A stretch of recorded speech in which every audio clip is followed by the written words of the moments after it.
Going to get to our top story this morning here. A major lawsuit out of Uvalde. Attorneys for the families impacted by the Robb Elementary tragedy are going after DPS and the school district. Those listed include Uvalde CISD, several key former employees, and dozens of DPS officers. However, they admit this lawsuit obviously is an uphill battle. Yeah, and following that for us right now, KENS 5's Sarah Duran, and live to explain exactly why.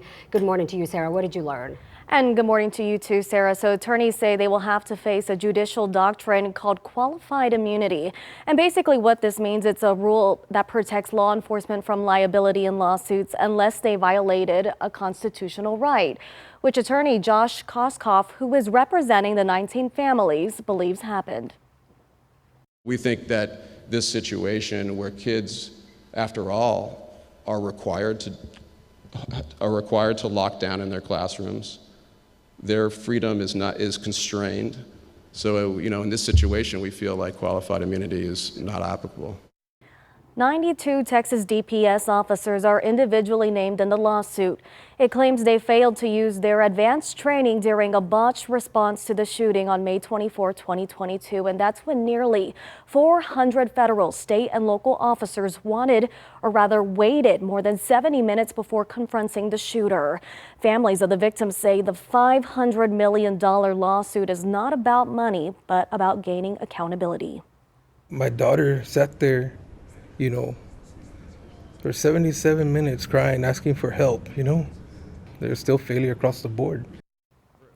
Now, when we reached out to DPS regarding this lawsuit, they stated they do not discuss pending litigation. Meanwhile, Uvalde CISD, who is also cited in the lawsuit, released a statement saying they remain committed to supporting the community and are open to exploring resolutions.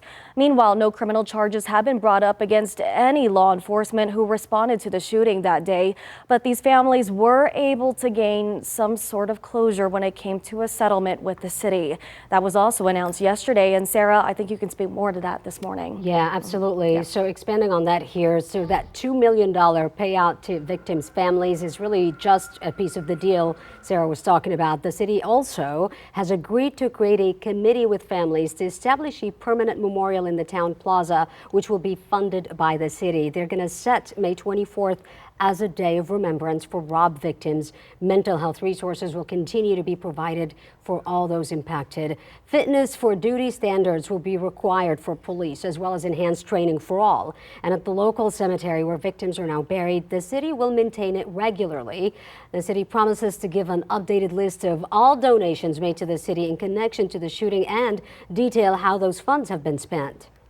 Because we settled, doesn't mean that we're going to stop fighting, and it's not about moving forward. It's trying to do the right thing, I guess, what you can say, for the community.